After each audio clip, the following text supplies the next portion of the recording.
Alright, what's up everybody? So I'm just going to review this video on DBD, and even though he went into pretty good detail, shout out to the Hot Cross, he talks about Dead by Daylight and stuff like that. Shout out to his videos and his channel. But I'm just going to review it and just point out some other things and actually point out some perspectives and points. I mostly agree with everything he's saying, but I'm just going to reiterate some things and go into more detail on certain points. But he did a pretty good job in this video. I like his channel specifically, but this video is really good, so let's just start it and now pause it and talk about things. Let's go.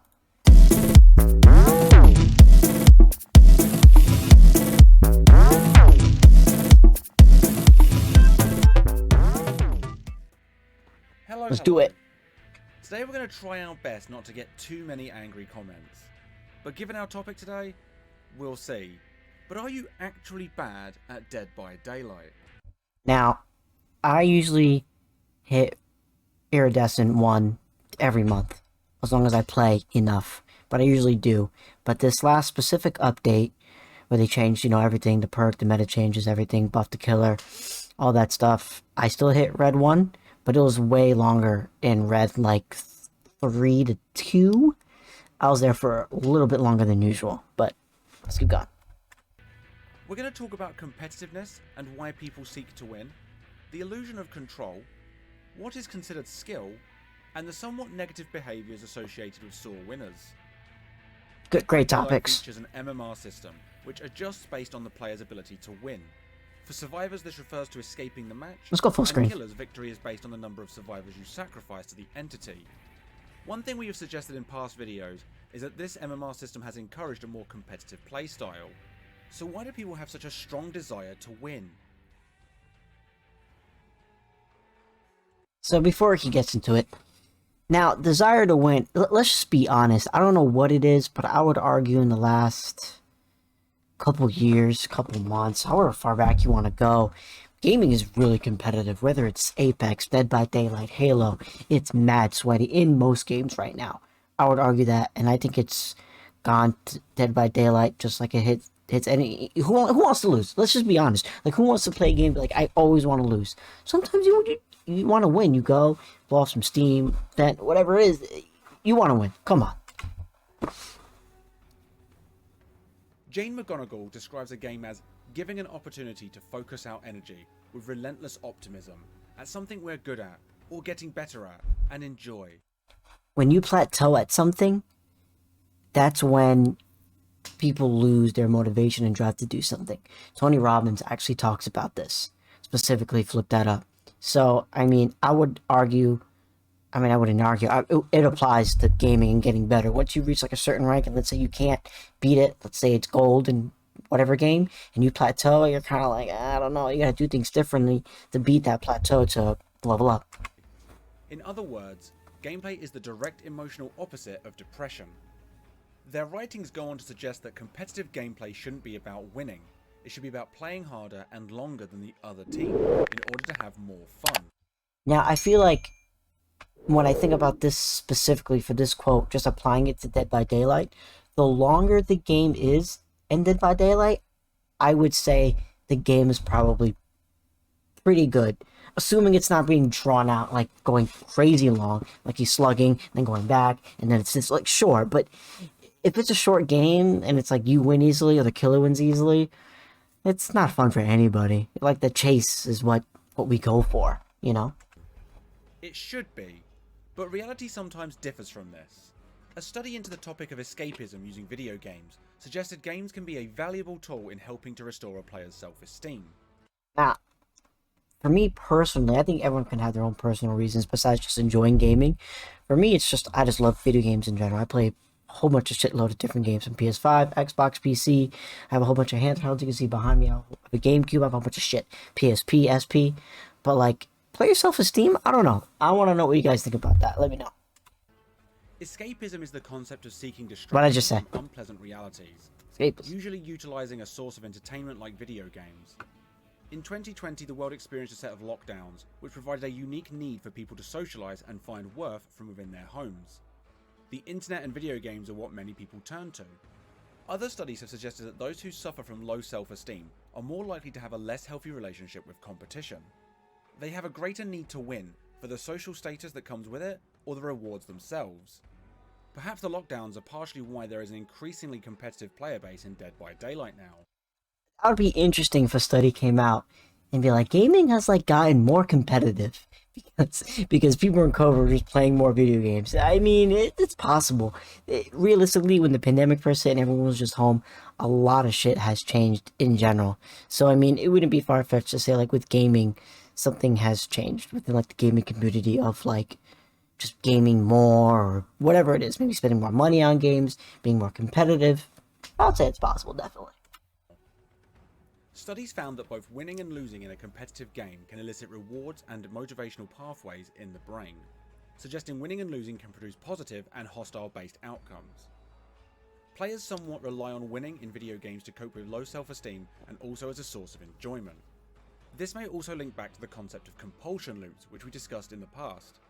The neurochemical rewards associated with winning may be a large driving factor, and when denied their win might be why some players can get quite frustrated and sometimes hostile. Now, quitting, I definitely more on the survivor side. A little bit on the killer side still too. I would say it went down more overall in the last, since like the update in the last couple of weeks, whatever, but survivors are quitting left and right. I would say 1 out of 3 games, at least one survivor quits. And like, it's bad. Like, they get knocked first, not even like in the first 10 seconds of the match, just knocked first, they quit. That happens. That's been happening. That happens every once in a while, sure, but I would argue it's definitely happening more now. That's what I think on the quitter side. But if you win and it's a good game as a killer or survivor, then it's like, okay, I died, but that shit was intense. Like, it feels good. It's the whether you lose or win, if it's like good and it's like suspenseful and like the killer's doing this, you're doing this, survivors are this, and like it's going all over the place. Yeah, I mean, then it's like a little different. But if you just lose because the killer's camping or like it's stupid and you're like, oh, whatever, let me just play a new one. So I think it varies. But if there's like a good moments where like it's leading up to your death or leading up to the win, it definitely feels differently. Generally, players have become increasingly driven to win, and we have some reasoning to why this might be, such as increasing one's self-esteem, providing a sense of enjoyment, or a compulsion to earn rewards. But is winning in DBD that impressive in the first place?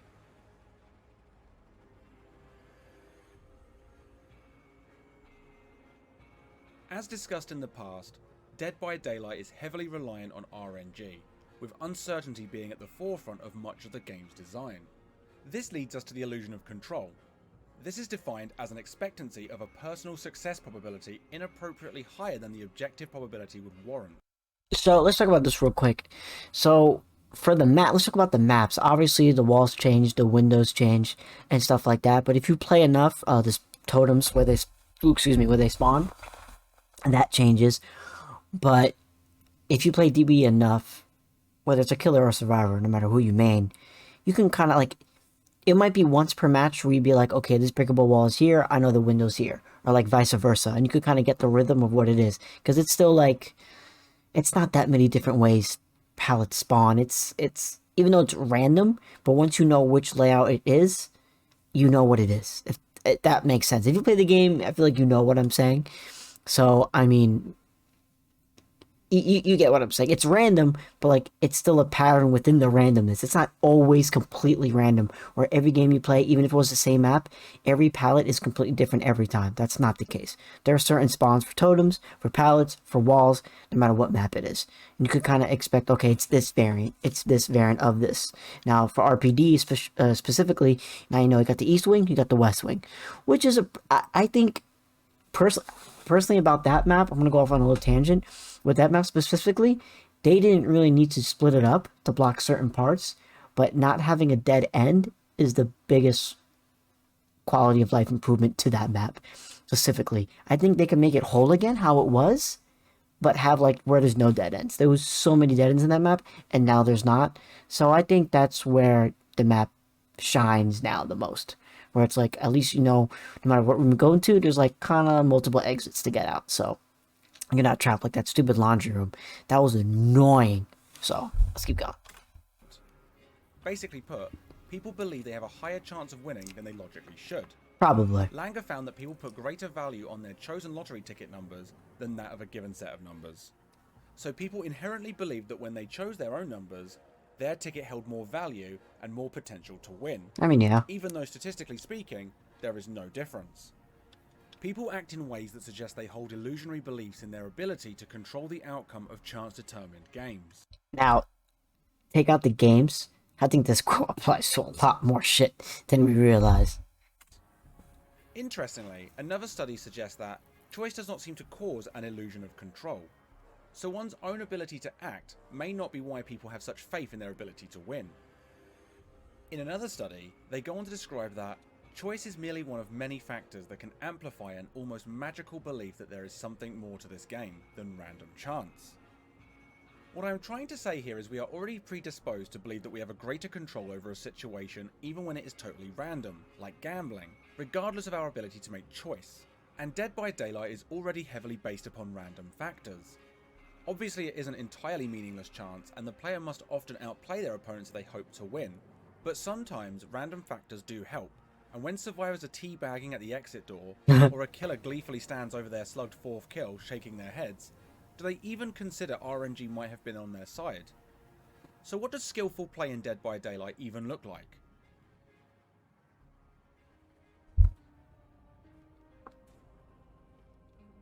I am going to separate the types of skill in Dead by Daylight into two categories: mind gaming and understanding patterns.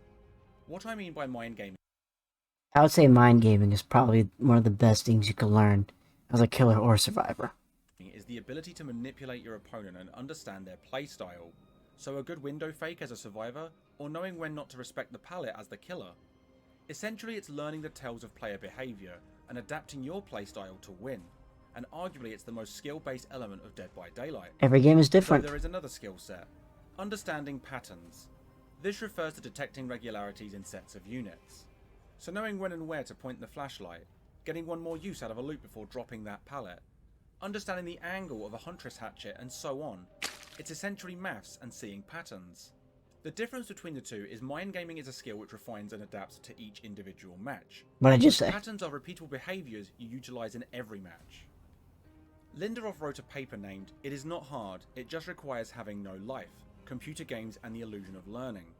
It describes how players are motivated partially based on the illusion of success, and how the player does not have to develop any talent, but is rewarded for just spending time in the game and doing very simple tasks.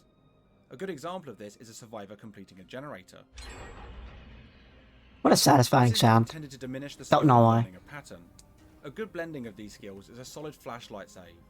There is the mind gaming side of being in the right place at the right time and biding that time for the killer to initiate the pickup. Then there is the pattern element of positioning your survivor, pointing your flashlight at the right spot and at the right time to get the save. But some of these patterns provide a feeling of skill even though they are relatively simple tasks. So let's discuss some. I wouldn't say it's specifically hard to flashlight the killer to drop a survivor. I just think, I don't know. It doesn't take a physical skill to take your controller or keyboard and mouse to flashlight. It's just the timing of it is the skill. It's not really the action specifically. It's the time part of it, I would say, is the skill. That's what I would say. Decisive strike. A great defense to being tunneled, but sometimes used aggressively by survivors. Blocking the killer with a borrowed time protection hit, they buy their teammate enough time to escape, and leave the killer minimal choice but to go for them. Next they jump into a locker. Now the killer is forced to open it or leave them be. If they choose to open the locker, the survivor activates Decisive Strike, a simple skill check, and they go on to waste more of the killer's time as they escape their grasp. Effective, but requires minimal skill. Face camping Bubba. So that's actually a good point, that Decisive Strike to use is easy, but it's the perk itself is made. So it's kind of makes sense that they nerfed it, so you can't use it at the end game. So like you could make sure the killer gets you, and it's like the gate's open. You think you got him, but then he's decisive. But on the killer side, because I main killer too, I think I play survivor a little bit more, but I do main killer.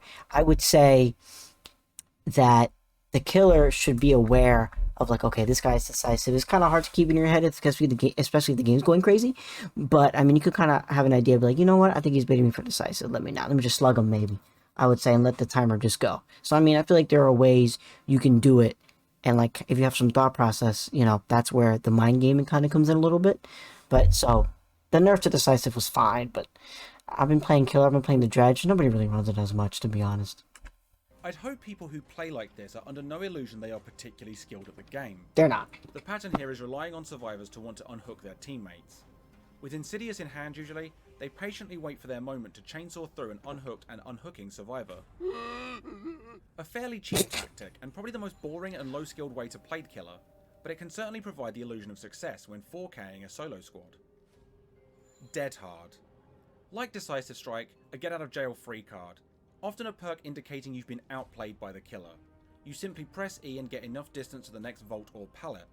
Unfortunately, a pretty much guaranteed way to extend any loop, which needs virtually no skill to use. I think my main problem with this perk is that a successful mind game win for the killer is usually disregarded because of this perk, but it still feels very satisfying to use. No. The thing about Dead Hard and Decisive is that, maybe not now specifically, so we can go before the update, is that you knew you were going to use Decisive. You knew you're going to use Dead Hard regardless. If the killer's just on you and he's tunneling you, you know you're going to use it. So it's very consistent. So I think the problem with DBD is that you can run whatever perks you want, and most of the perks are not even used on the killer side and the survivor side because they're just not that good. And I wouldn't say the perks are bad. They're just not consistent. You know, there are perks like, let's see, Left Behind, where you get to see the, if you're the last one alive, you get to see the, aura of the hatch. You're not going to be able to do that every game. And that's the thing. So when it comes to a perk like that, compared to Dead Hard, you know you'll be able to use Dead Hard every game. Even if you didn't have to, you're just going to use it because you can. By all time, you're going to probably use every game. Will make it, I would say that's up there. Adrenaline, I would say enough where it's a, you know, S tier perk. It's just that simple. Perks that you can use consistently every single game are probably the perks that are being used the most. And because they're just consistent and they're good, that's what I think about it too. I think that's another aspect of it. If I run, like, I was making a build that's an endgame build. It was Left Behind, Hope, Adrenaline, and Soul Survivor. I used it for 3 games, and those 3 games, I didn't get to use any of those perks. We either died, so I wasn't the last, I was the last survivor for a little bit, but then we died, or like we made it out. And I'm like, okay. So it's like, but if I was using other perks, like maybe a Power Struggle build with Tenacity and Unbreakable, it was fine. It's more consistent because you know you're going to get knocked at least a couple times in the match. Like, it works. So there are just certain perks that are just consistent. And so if a perk is consistent in the game, I would argue it's good. Now, does it take a lot of skill to use Dead Hard or Decisive physically? No, this isn't, no, it does. This isn't League of Legends. So, no. Nurse. A huge part of DBD is looping, and the majority of skill is mind gaming within those loops. Nurse doesn't need to do that. Nurse is hard to use. Pointing roughly to a survivor's position, press M1, lunge, and hit. Now there is a skill, and by no means am I saying there isn't any, but once you learn the pattern, the game becomes easy mode. I will quote the title of Lindroth's paper once more for Nurse. Nurse is hard to use. It is not hard, it just requires having no life. There is an illusion that Nurse is difficult to play. I think so. Having played her myself and seeing her as one of the most played killers, Is she one of the most played killers? I didn't know that, to be honest, on this chart. I'm not gonna... Really, the artist is up there, too. Look at that. Huntress. Yeah, you do see Huntress a lot. I would say that's fair. But she's all around a good killer. Let's see. Let's go through the list. Cenobite, I don't see that much. Cannibal, I see. The Nightmare... Oh, Freddy, yeah, nobody plays his ass. Plague, I see Plague enough. Pig, not enough. Artist, I see a lot. Haven't seen a hag. I think I've versed a hag once in the last couple weeks. Let's see next. Nemesis, I see pretty common. The Blight, every once in a while. Trappers, you know, surprisingly, Trappers are really mind gaming, but I see him enough. Spirit, I don't see that much. Oni, every once in a while. Pyramid Head, I love playing Pyramid Head. The Executioner, he's one of my favorite, one of my main killers. He's amazing. The Legion, it's kind of calmed down a lot after his buff, but when his buff first came out like a couple months ago, he was every fucking game. It was ridiculous.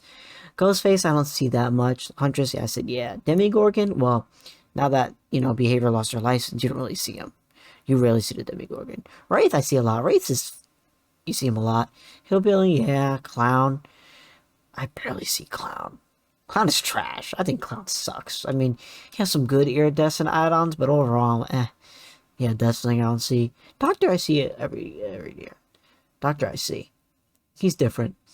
I see twins. Yeah. You know, it's so funny. Barely nobody plays twins. But it's like, it's interesting since, like, the survivors, like, sometimes I forget. I was like, wait, how do I verse this guy? Like, I forget because you barely verse him. You know, I wonder, it says killer data December 16th to Jan 16th. I wonder if this is, wait, what year? Of this year? So he made this video June 3rd, 20. Okay, so it's probably earlier this year. Okay, yeah. Okay, let's see. Trickster. Trickster, yeah. Oh, but Nurse is... Okay, I mean, Nurse is up there. But Wraith beats her, Huntress, Trapper, not by much. The Artist. Okay. I feel like I don't see the Nurse that much when I play. And if I do, it's either the game is over or we win. Like, it's never really, like, in between. So, anyways, let's go. That's interesting. Disagree. Once you get a rough grasp of blinking, the game is much easier, but the illusion of skill is very present, as it can still feel very satisfying to hit a survivor with a blink, even though you're avoiding the most challenging part of the game. Now, I actually have no issue with these perks or killers, and how satisfying they are to use is a testament to the game's design. But what I do take issue with is how players act and perceive themselves after using them. Swordsmanship be whack sometimes in DBD. Let's be honest. I mean, Bad manners, it depends. often referred to as BMing, is when a player intentionally exhibits obnoxious and negative behaviours to other players. Sometimes people are just... Affect and irritate them. Sometimes people are just out of pocket. Like, I'll be playing a regular game. I don't teabag. I'm just, you know, doing my thing. I'll do it a couple times. Maybe stun him. Maybe I don't. Whatever. He knocks me. And he's shaking his head. I'm like, what? I'm like, it's a game just started. Nothing even happened. You just got me like normally. Like, you normally should. Because you're like an average killer. Maybe a little bit above average. Sure. Like, I was like, what are you doing, my guy? Or like, he'll get the first hook. I'll be the first hook. And he's smacking me. I'm like, what? I'm like, why? Like, for what? I didn't even do anything. I didn't even teabag. So sometimes that happens, and sometimes it's the opposite. The most common examples of this are survivors using crouching to teabag at the killers, flashlight clicking excessively, nodding, and waiting at the exit doors to be seen to escape. From the killer's perspective, it's hitting on hook, shaking their heads, and slugging and bleeding out survivors rather than hooking them. A paper looking into the influence of anonymity on player behaviour found that anonymity in online games lead players to disinhibit more, and hence gamers engage in antisocial behaviour. So, in real life, obviously, we're nicer to each other in person than we are online and social media, all that stuff, true. But for me, like, if I'm teabagging, I'll be honest, we all do it. I'm not going to cap. If I teabag, I'm not really teabagging the guy playing. Unless he's being, like, uber toxic, then sure, I'll be, like, going crazy with it. But, like, if I teabag, it's just because, you know, I'm just fucking around. And it's like, I'm not really teabagging the person behind the mouse and keyboard or the controller. It's more... I'm teabagging like the killer, like for just playing. Like, I think if you take it personally, you know, then it's, you know, it's kind of on you. Like, if someone's bothering you, like on purpose, and let's say they're calling you names, whatever it is, and you're getting triggered, that's on you. Like, people, like, who cares? Like, this is like some random person you even know. So why do you give a fuck? Like, if it's like someone you care about and they're being out of pocket about something, yeah, okay, I can understand why. Like, I would argue if my fiance calls me a fucking piece of shit or something, I'll be more upset about it than some stranger. That's why I'm not saying she would, but if she did, I'll be more upset than some random stranger. Like, you don't even know me, my guy. So it's like, it's kind of like, if you get upset because someone's doing something to you, you know, it's kind of on you a little bit. And that's, especially if you don't know the person, they're just talking shit. Like, they don't even know you. Like, why would you get mad? It's pointless. Behaviour. This is reminiscent of an old penny arcade article named The Great Internet Fuckwad Theory. I don't know what this is. No one person plus anonymity plus audience equals total fuckwad. Unreal Tournament 2004. And in... I mean, yeah. I mean, we're all, to some degree, we're all keyboard warriors. I mean, not, okay, maybe not really, but like in the sense of like, more people will talk more shit on social media or like online games or anything, like we're not face to face. Like, no one, in general, because you know, there's a screen protecting you, you know? So if someone's talking shit to you in real life, they're gonna know someone else might punch them in the face. Like, let's just be honest here. Maybe not with, no. I mean, I guess from a guy's perspective, I would say if I go to a guy and say, like, fuck you or something, maybe like, what? Maybe, depending on the guy, I would say maybe he might not punch me right away, but he's gonna say something. Maybe he might push me. Like, who the fuck are you? You know what I mean? But online, it's different. It's a whole This different suggests world. that internet users display unsocial tendencies when interacting with others as a result of anonymity and having an audience, turning them into a fuckwad. There's something about this GG easy mentality after winning Oh my that finds me God. one of the most ugliest attitudes in He'll just be Destiny. mad cocky with that It shit. reminds me of League of Legends, which is often referred to as having one of the most toxic communities in all of gaming. Okay, I would argue Modern Warfare 2 back on the Xbox 360 days and League of Legends has the most shit talking ever. Like, ever. It makes no sense. It is crazy how much people will shit talk. Literally, I used to play League of Legends. I haven't played in a while. But I used to play, like, with friends. I'm trash at League of Legends, to be honest. But people used to be like, oh, like, I hope your mom gets cancer. Like, I hope you get AIDS and die. Like, people would say out-of-pocket shit. And it was just the same thing with Modern Warfare on the Xbox 360 days. Those lobbies were, you know, if you play Modern Warfare now or any Call of Duties, it's still there, but definitely not as bad as it used to be. I would say it's changed. I would suggest that BMing may indicate a person with low self-esteem and an unhealthy relationship with competition, as discussed earlier. So if you happen to bump into one, yes, they're annoying, but they're likely not having a great time with Dead by Daylight in the greater scheme of things anyway. Facts. We likely pursue a feeling of winning for our own self-esteem and enjoyment. We are pre-programmed to feel we have more control over winning than sometimes warranted. Dead by Daylight also gives us a collection of simple tasks which can often feel mistakenly skill-driven to enact. And we have an environment where when some people do win, they seek to needlessly ridicule the other side, maybe to inflate their false sense of social status. So overall, I agree. whether you're good or bad at the game in terms of skill isn't for me to say really. I've given my thoughts on my That should make a little cartoon of me. I don't know what this guy looks like, but that'd be cool. I should do that. It looks cool. gaming and understanding patterns, but for me, being good or bad at DBD goes beyond this. Dead by Daylight, in my opinion, is a casual social game which brings horror fans together. I believe what makes a person good or bad at the game is their ability to be fun, and being fun doesn't always rely on them being the most skilled. No. How many games do you remember Any where you game. simply won? I'm going to refer back to McGonagall's quote. Competitive gameplay shouldn't be about winning. It should be about playing harder and longer than the other team, in order to have more fun. This to me is what makes someone good at Dead by Daylight. My fondest moments in DBD are the competitive back and forths, or the outright hilarious ones which sometimes are just memeing around. In fact, you know what I miss? The snowmen. Yo, the snowman was fun. That was so much fun. I can't wait for that. I'm sure they'll bring it back in the next couple of months. What are we in September already? Damn, we're in September. Yeah, it's September 7th, so yeah. So what I'm trying to say is, maybe being good at Dead by Daylight is about being fun to interact with, more so than just escaping, or getting 4 kills. But what do you think? Is being good at Dead by Daylight all about how efficiently you can get the 4K, or smash out those generators and escape? Or is there more to it than just winning? Thanks for watching, and why not show off your own YouTube skills by liking and subscribing for more content like this? So I would say on the killer side and the survivor side, the faster you can complete your objectives is what makes you a good survivor and or killer. What do you guys think about that? Let me know in the comments. Anyways, I'm a go Puerto Rican clown. You're a Red Pill Gamer. And I'm gonna head out.